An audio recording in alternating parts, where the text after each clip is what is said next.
A cold wind rattles the bare branches outside a small Lutheran church in rural Minnesota. Inside, the sanctuary is full. Old wooden pews creak softly as neighbors, former students, and farmers in their Sunday best shift in their seats.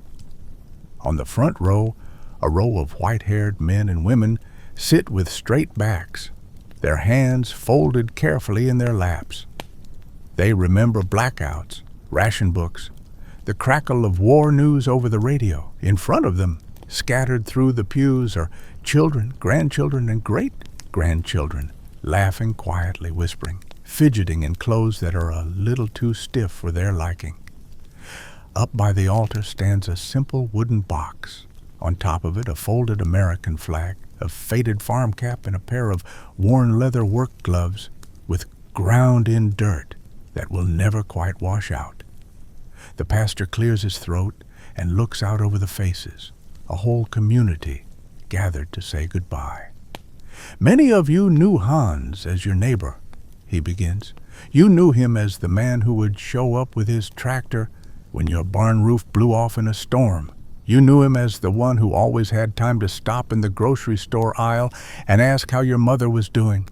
You knew him as a husband, a father, a grandfather. He pauses, letting the words sink in. But some of you, he continues, still remember something else. You remember the first time you heard his accent.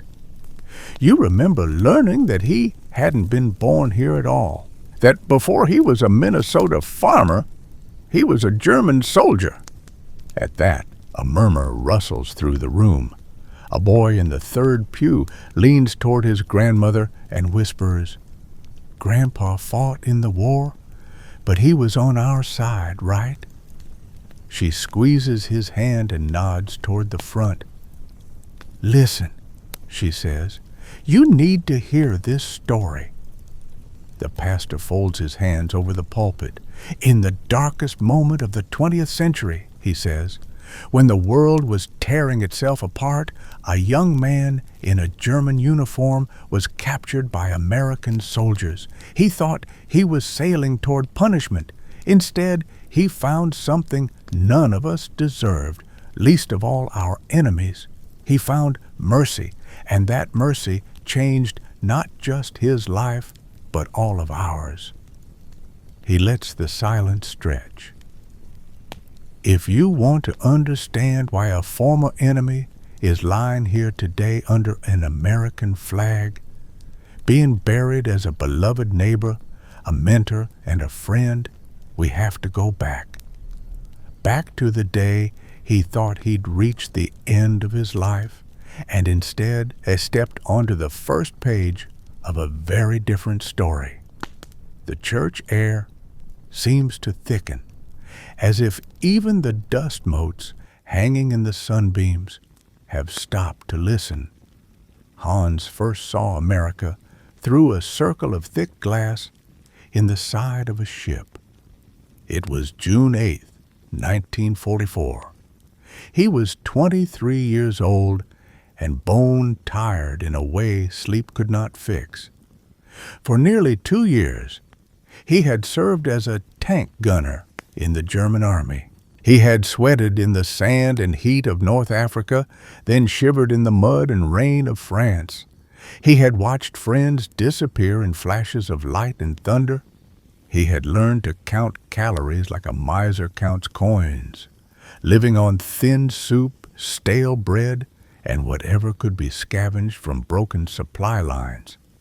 In 11 months, he had lost 30-plus pounds. His belt wrapped twice around his waist. His uniform hung off his shoulders like it belonged to someone larger, someone who had stayed behind. And now he stood in the hold of a Liberty ship packed with other prisoners, craning his neck to see through a salt-streaked porthole as a gray ribbon of coastline emerged from fog. America. No one around him spoke above a whisper.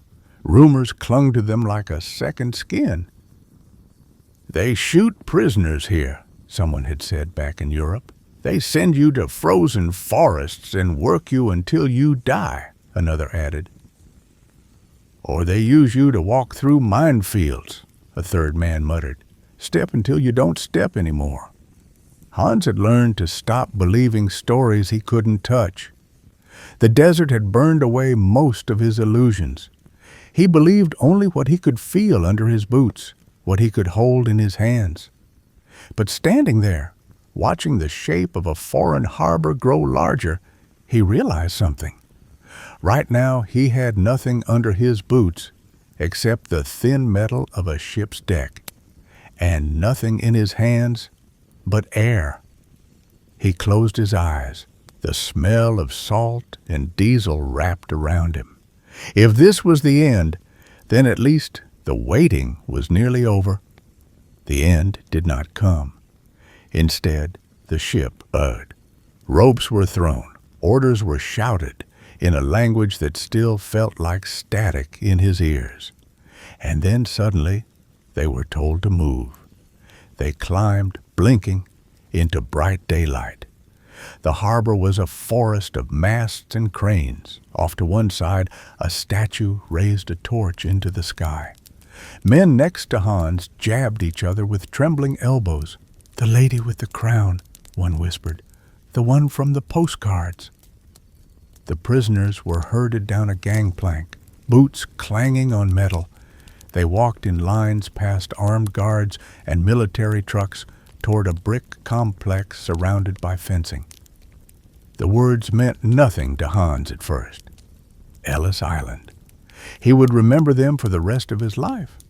Inside, the process was efficient, impersonal, strangely orderly. They were lined up, searched, photographed. Their names and numbers were written down. One by one, they stepped forward and had their old uniforms taken. In exchange, they received new ones, olive drab cloth, clean and whole, with the letters PW painted boldly on the back. Hans ran his fingers over the seams in disbelief. For months, he had patched his own clothes with whatever scraps he could find. Now, in captivity, he was handed something that felt new. He did not know whether to laugh or to be afraid. Then came something even stranger. They were told to sit. Trays appeared. Food. Not watery soup, not a crust of bread. Sandwiches with thick slices of meat. Coffee that smelled like coffee, with sugar that melted on his tongue. He picked up the sandwich slowly, feeling the weight of it in his hand. The first bite was almost painful. His empty stomach, unused to such richness, lurched in protest. He chewed carefully, bracing himself for the shout, the slap, the hand snatching it away. It never came. Instead, a guard walked past, glanced at his tray, and gestured back toward the food line. "You want another?" the man said in English, then pointed again, miming the motion. Hans didn't understand the words, but he understood the meaning. A second sandwich landed on his plate. Somewhere, deep inside the wall he had built around his expectations, a small crack appeared. That night, after hours of processing, the prisoners were formed up again and marched to a waiting train. In Europe, they had once watched Soviet prisoners packed into cattle cars. No seats, no windows, barely enough room to stand. Hans braced himself for that. The doors slid open on passenger coaches, rows of cushioned seats, windows that lifted to let the summer air slide in. He moved down the narrow aisle, feeling the eyes of the guards on him, and lowered himself into a seat that did not dig into his bones. A guard came down the aisle again, this time with blankets. Real wool, thick, warm. He half expected to wake up to find it taken away. Instead, for the first time in months, he slept all the way through the night, his head resting against the glass, the rhythm of the rails thrumming through his body like a new, unfamiliar heartbeat. When he woke, the train was rolling through endless fields, silos punctured the horizon. Farmhouses, barns, and neat rows of crops stitched the land into a quilt of green and brown. At a stop in a big city, Chicago, he later learned, they were given breakfast, bread, butter, jam, steaming coffee. Schmidt, the mechanic from the bunk below him on the ship, took one sip and started to laugh.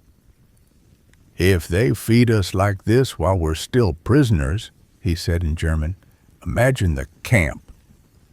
Across from them, Hoffman shook his head. "This is a trick," he muttered. "They do this while someone from the Red Cross is watching. Once the inspections end, we go back to eating scraps." Hans listened, but he didn't join the argument. He pressed his forehead to the window and watched the American countryside glide past. Fields without craters, farmhouses without bomb damage, roads without convoys of desperate men. For the first time since his capture, he let himself wonder if this story might end in something other than oblivion. After 2 days, the train turned north. The flat fields gave way to forests and lakes, the air thinning and sharpening as they climbed. When at last they disembarked, the sign on the platform meant nothing to Hans, letters in an unfamiliar arrangement.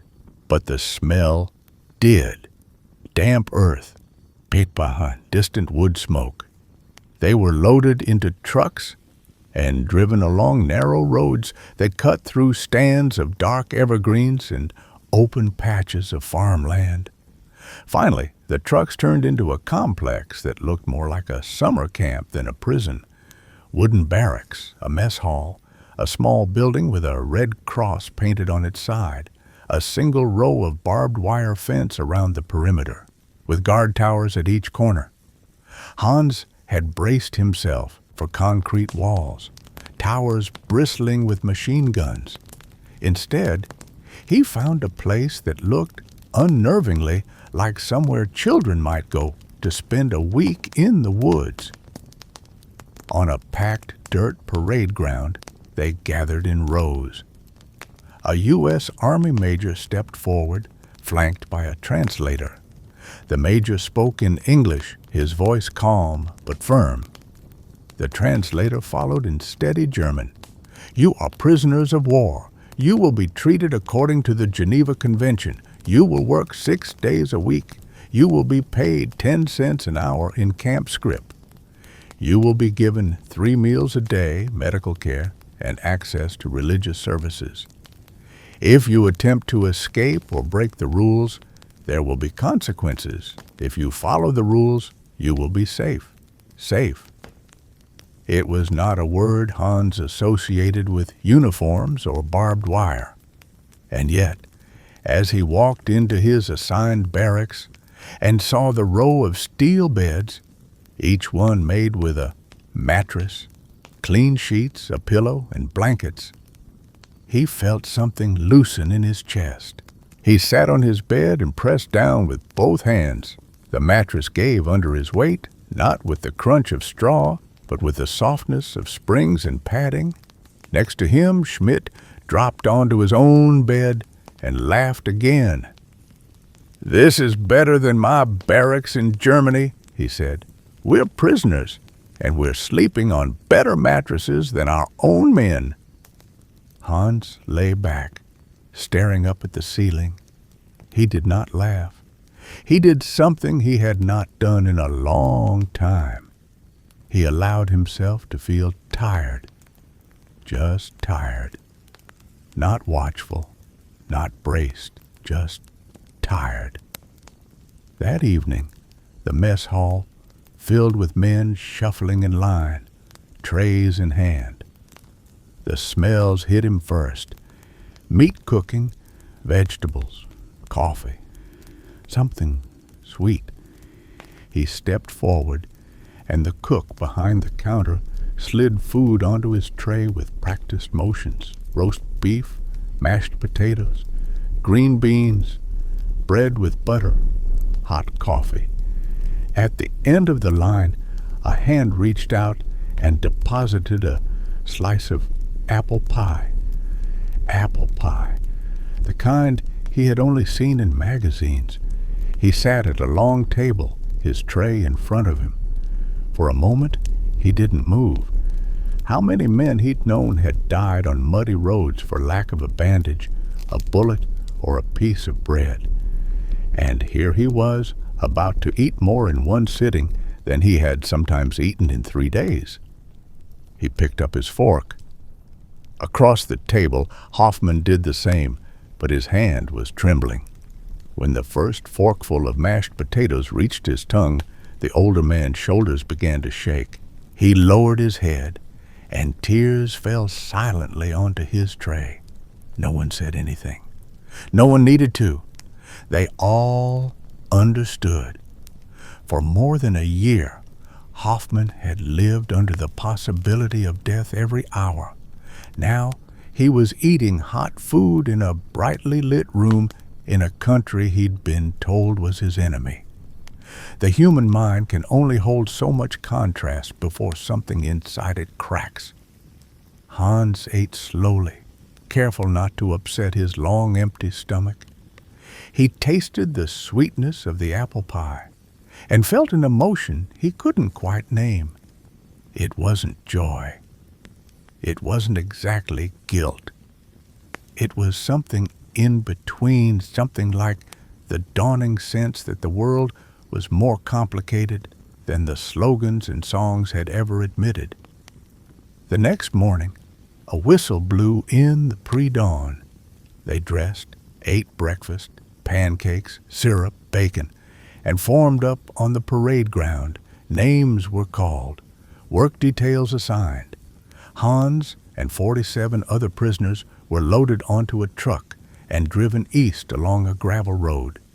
They rattled past fields, past lines of trees and small farmhouses with light already glowing in their kitchen windows.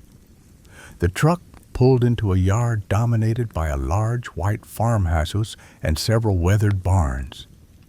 A man in his 50s stood waiting, hat in hand, shoulders squared. Next to him, a girl in a faded dress clutched a basket in both hands. This was Peterson. His 2 sons were thousands of miles away, in American uniforms, fighting in the Pacific.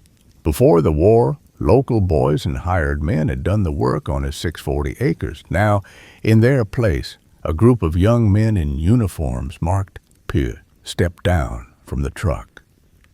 Peterson spoke a few words in English. The guard translated. He needed the cabbage fields weeded.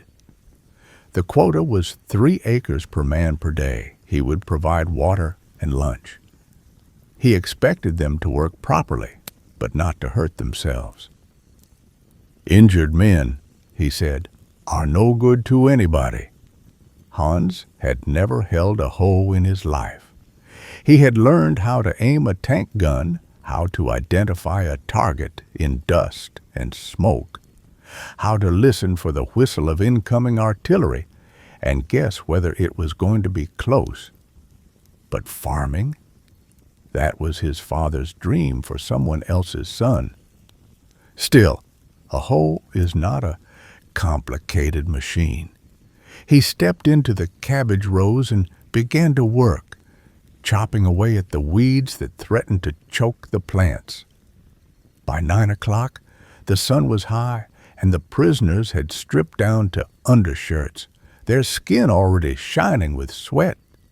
At mid-morning, Mrs. Peterson appeared at the edge of the field with a metal container. "Water!" the guard called, translating her shout. They walked to the shade of a tree one by one, holding out tin cups. The water was cold, drawn from a deep well. It slid down Hans's throat like a promise. At noon, a whistle blew again. The prisoners walked to the shade of a large oak. Peterson and her daughter brought baskets filled with sandwiches, thick slices of bread stacked with ham and cheese, along with apples and cookies that tasted of butter and sugar. Hans sat in the grass, his back pressed against the rough bark, and bit into a sandwich. The meat was salty and rich. He chewed slowly, aware of every fiber, every grain of bread. "This is better than anything I ever ate in the Luftwaffe barracks," Schmidt said with a grin, crumbs on his chin. Weiss, a quiet man from Bavaria, stared at his own sandwich for a long moment before speaking. "In 42, he said, "they took our cows, our pigs, most of our grain. They said it was for the war effort. My parents have been living on potatoes and cabbage ever since." He lifted his head and looked out over the Peterson farm. Fat cattle in the pasture, fields of green, a farmhouse with smoke curling from the chimney. "And here I am," he added softly, "eating ham in Minnesota." He lay back in the grass and covered his eyes with his arm. "This world," he murmured, "has gone mad." Hans didn't answer. He had no words big enough for the feeling rising in his chest. Instead, he finished his sandwich, savoring each bite, and watched Mrs. Peterson and her daughter carry the empty baskets back toward the house. Day after day, the routine settled into him. Wake, work, eat, sleep. He rode in trucks to other farms, to a canning factory where peas rattled through machines and rows of women in hairnets packed vegetables into cans. He learned the sound of American laughter in break rooms, the shape of English jokes he didn't yet understand. He learned which guards were quick to shout and which ones slipped extra cigarettes across the counter in the camp store when they thought no one was looking. He learned, slowly, to stop flinching every time someone called his name. The camp doctor weighed them regularly. The numbers edged up, faces filled out, shoulders squared. Men who had once shuffled now walked with their heads lifted, their eyes returning more often to the horizon than to the ground at their feet. At night, in the barracks, Hans wrote letters. For a long time, they went out into silence. He told himself that somewhere his words were crossing an ocean, weaving through censor stamps and broken infrastructure, inching toward a city that might or might not still exist. One afternoon in September, his name was called in the administration building. "Mail," the clerk said, holding out an envelope with the Red Cross emblem. His mother's handwriting sprawled across the front. His knees nearly gave way. She wrote of Stuttgart's transformation into rubble, of nights in bomb shelters, of days sifting through glass and dust to see what could be salvaged from their apartment. She wrote of his father, working in a factory that built the very shells that had thundered over his head at the front. She wrote of Klaus, wounded on the Eastern Front, then returned to his unit. And she wrote of rumors that American camps starved their prisoners, that they shot SS men in the back of the head, that no one came home. Her question, beneath the ink blots and cramped lines, was simple. "Are you alive? Are you safe?" Hans sat on his bunk with the letter trembling in his hands and stared at the wood floor for a long time. Then he picked up his pencil. He told her that yes, he was alive. Yes, he was safe. He wrote about the fields, the factory, the logging camp where he expected to be sent as the weather turned cold. He described the food carefully, choosing his words so as not to put a knife into her already wounded heart. He wrote of the camp doctor, the church services, the chaplain who tried his halting German on them every Sunday. He did not tell her that he had gained nearly 30 pounds since arriving. He did not tell her about the taste of apple pie or the feeling of cold beer sliding down his throat in the evening, bought with 10-cent coupons from a camp store. Some truths, he decided, were too heavy to mail to a city picking its way through rubble. Winter came early to northern Minnesota. The trees turned, then shed their leaves. The air grew thin and sharp. The prisoners moved to a logging camp. There, the work was different. No orderly rows, no measured quotas of acres per day. Just tall trees and the endless crack and crash of trunks falling under the bite of saws and axes. The cooks knew what cold and heavy labor did to a man's body. The meals grew denser, more meat, more potatoes, thick stews that steamed in the frigid air of the mess tent. The prisoners ate 4,000, sometimes 4,500 calories a day and still went to bed hungry. But it was a different kind of hunger now. The honest gnawing of muscles that had been used well, not the desperate hollow ache of starvation. In December, another letter came. This one was short. His father's handwriting looked older somehow on the page, as if grief had seeped into the loops and lines. Klaus was dead. He'd fallen in East Prussia under Soviet fire. There was no body, just a telegram and a few official words. Hans read the letter twice, 3 times. Then he folded it with a care that bordered on reverence and placed it in the small wooden box that held all his other papers. That night, long after the others had settled into their bunks, he stepped outside. The snow squeaked under his boots. The sky was an explosion of stars. He thought of a frozen field half a world away where his brother had fallen. He thought of the unimaginable chain of events that had taken one brother to that place and sent the other to a logging camp in Minnesota. Killing for the Reich. Cutting wood for the Americans. The mathematics of it pressed down on his chest, stealing his breath. He did not cry. The tears had been burned out of him somewhere between Tunisia and Normandy.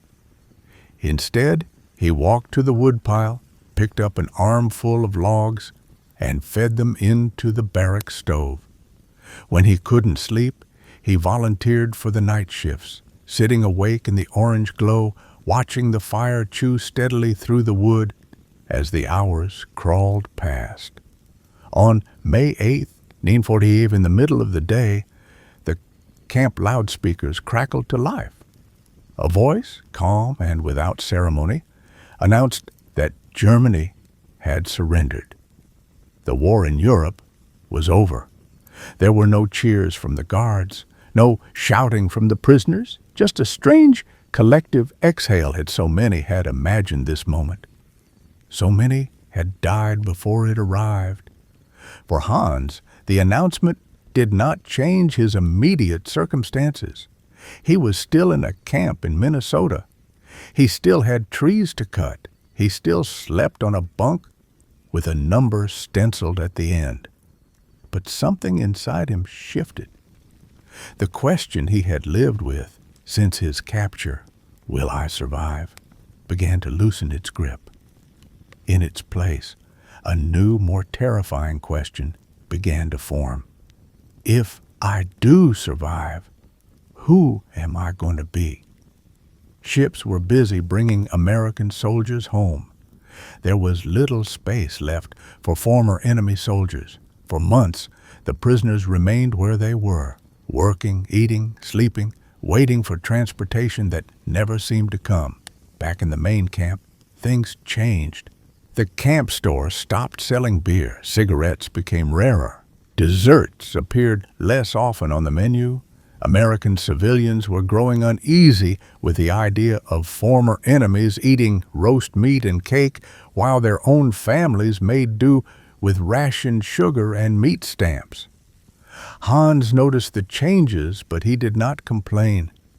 He had heard enough about Soviet camps from men who had passed briefly through that hell before being exchanged or transferred.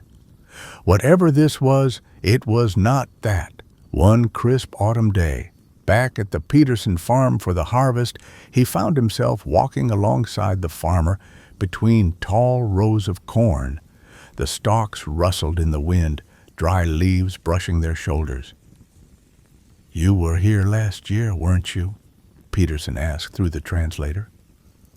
Hans nodded. They walked a few more yards in silence. Then Peterson spoke again. "What will you do," he asked, "when you go home?" Hans opened his mouth, then closed it. Home. What did that word even mean now? A bomb-scarred city, parents aging under the weight of loss. Empty chairs at their kitchen table. "I don't know," he answered honestly. Peterson looked at him for a long moment, then nodded. "Minnesota will need workers," he said slowly. "There's more land than there are hands. If you wanted to stay after all this, I might be able to help." There it was, the impossible idea spoken aloud. Stay in this place, this country that had once been a faceless enemy and was now a farmyard, a logging road, a church, a camp, a host of ordinary, complicated faces. The thought lodged in Hans's mind like a seed dropped into dark soil. For weeks he couldn't stop turning it over. In early 1946, a letter arrived from his father. Germany, he wrote, was slowly pulling itself out of the rubble. Food was still scarce. Jobs were scarcer. The currency was unstable. Friends had disappeared, swallowed by the front or the bombings. And then near the end, "If you have a chance at a decent life where you are," his father wrote, "you should take it. Our homeland will be rebuilding for many years.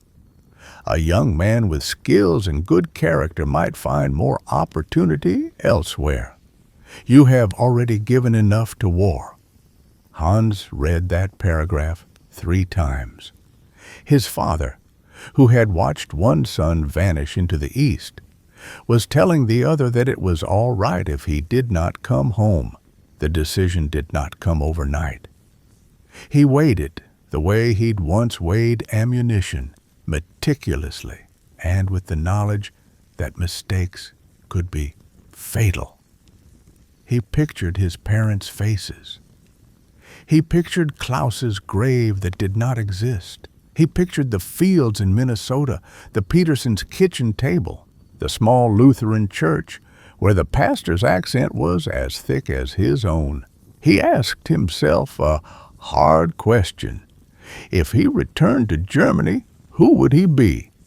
A former soldier in a broken country, one more pair of hands competing for work that didn't exist. A reminder of a war that had devoured everything and left only ghosts. If he stayed, what could he possibly become in a place that had every reason to hate him, yet had chosen not to? One morning, in early March, he walked up the wooden steps of the Peterson farmhouse and knocked on the door. When the farmer opened it, Hans swallowed, feeling his heart pounding against his ribs. "I would like to stay," he said in careful English, the words unfamiliar but solid on his tongue. If possible." Peterson stared him for a moment, then held out his hand. "All right," he said. "We'll see what we can do." What followed was a different kind of campaign, one fought not with tanks and artillery, but with paperwork, signatures, and official stamps. There were interviews with American authorities, background checks, endless forms. The camp commandant wrote a letter of recommendation describing Hans as hard-working, respectful, reliable. Peterson pledged to hire him as a farmhand and ensure he had a place to live. Eventually, the answer came back. Hans would be released from prisoner status, but allowed to remain in the United States on a temporary work permit while his application for residency was considered. The day he walked out of the camp without a guard at his side, wearing civilian clothes Peterson had helped him buy, he stopped just beyond the gate and turned to look back at the barbed wire fence. Behind it, he had found better food, safer nights, and more dignity than he had known in years. Beyond it, he had no guarantees. He took a breath, then another. Then he turned his back on the camp and started walking toward town. The years that followed did not unfold like a fairy tale. They unfolded like a life. At first, he slept in a small room above a hardware store in town, the wallpaper peeling, the bed narrow, but his own. He woke before dawn, drove to the Peterson farm, and worked long days planting, milking, fixing machinery with his machinist's hands.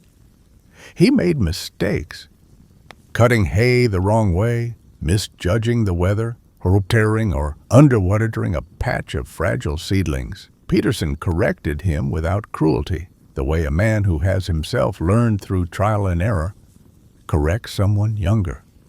In the evenings, Hans sat at the small wooden table by his room's single window with an English grammar book propped open.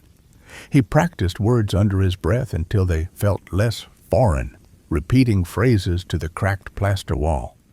He listened to the radio. He read local newspapers slowly, tracing each line with his finger. In church on Sundays, he followed along in the hymn book, the familiar cadences of Lutheran liturgy, wrapping his new life in something old enough to make his chest ache.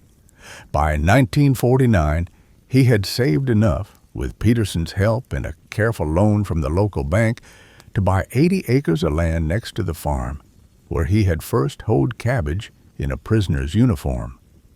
The deed had his name on it, his name. That first year nearly broke him.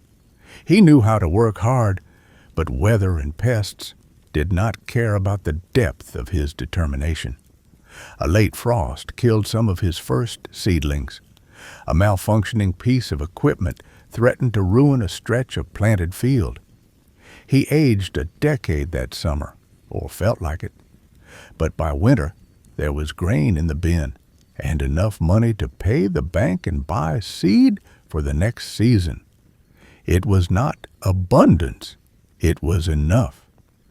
Enough can feel like a miracle when you have known absolute lack.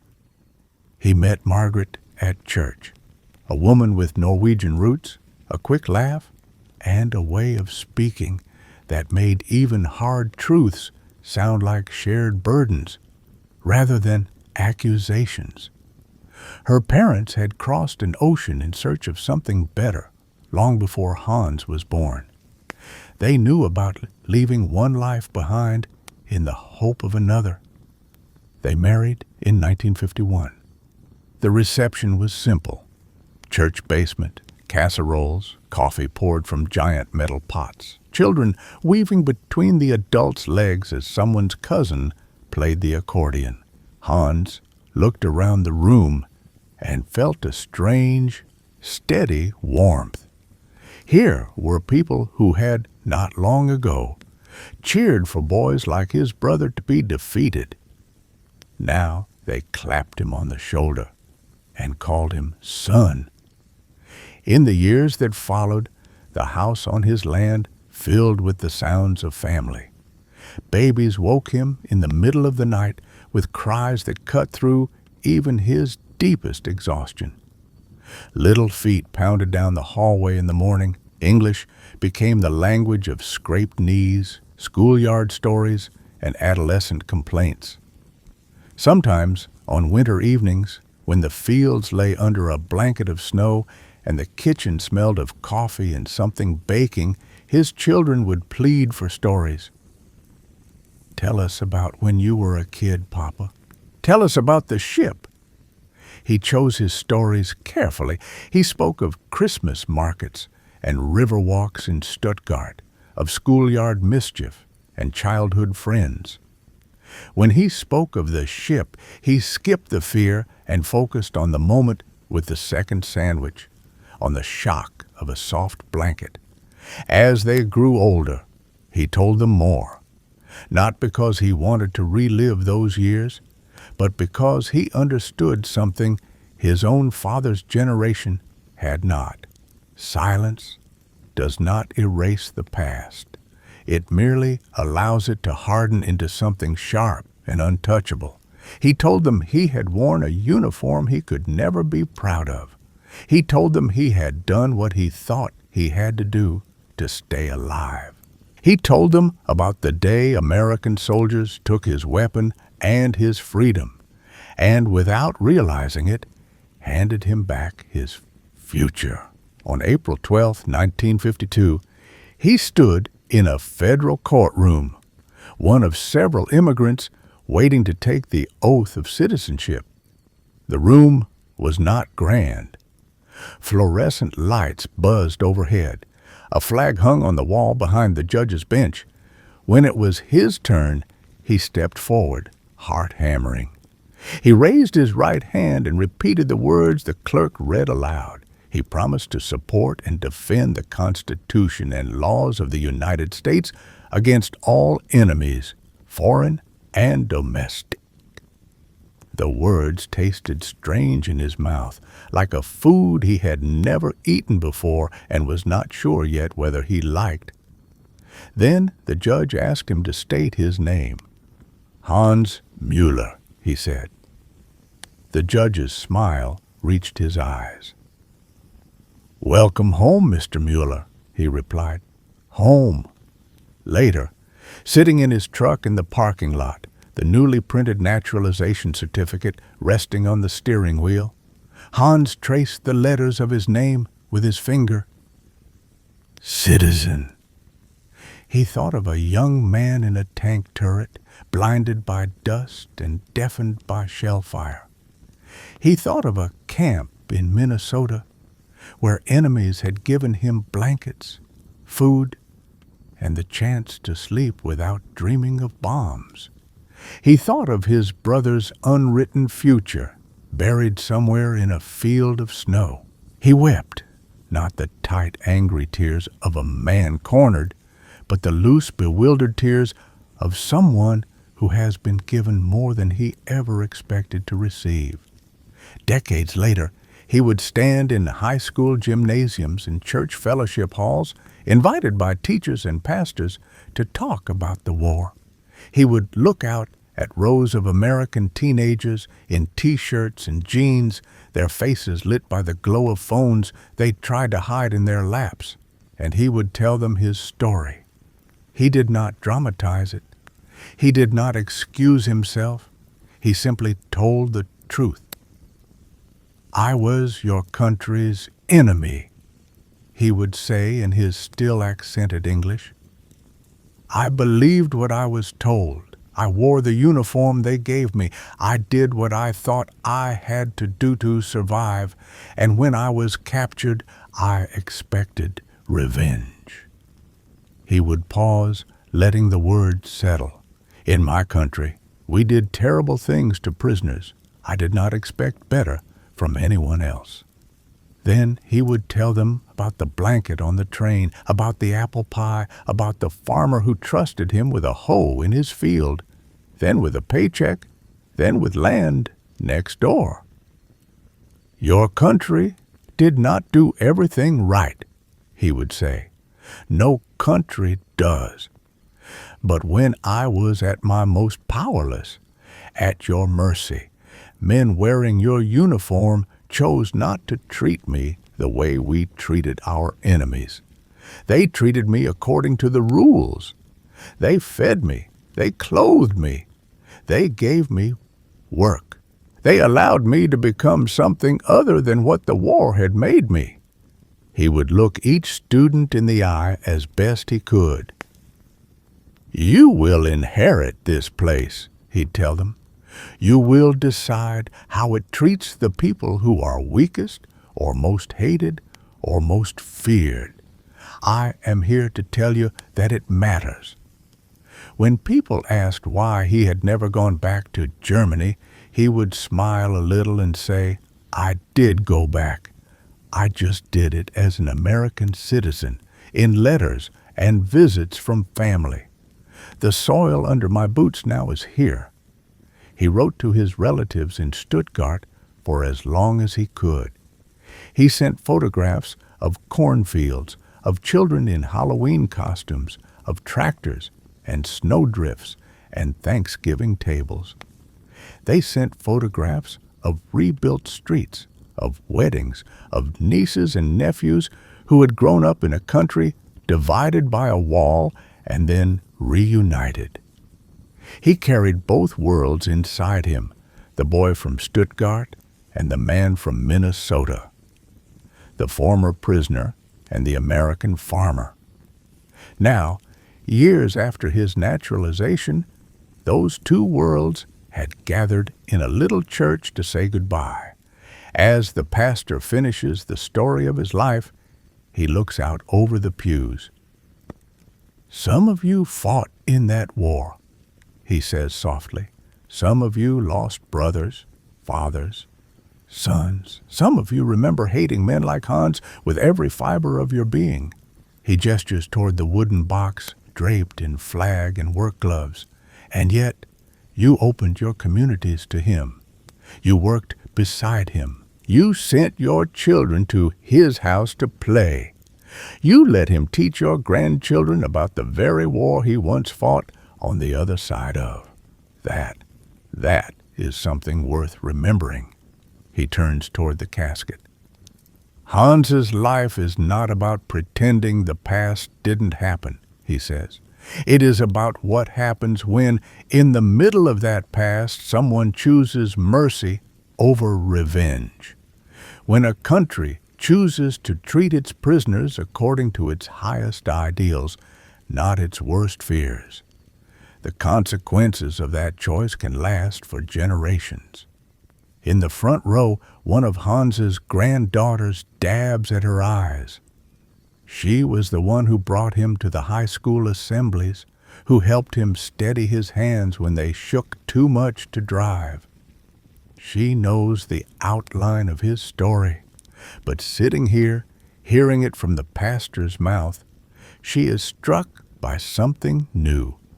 If a few men in 1944 had made different choices, on a ship, at a camp gate, in a farmhouse kitchen, she might not exist at all. After the service, the congregation files past the casket. Old men with medals pinned discreetly to their suit jackets pause to lay calloused hands on the wood. One leans down and whispers, "I'm glad you came here, buddy," before straightening slowly, his own war memories ghosting in his eyes. Out in the cold air, the honor guard raises rifles. 3 volleys crack across the fields that once held cabbages and corn.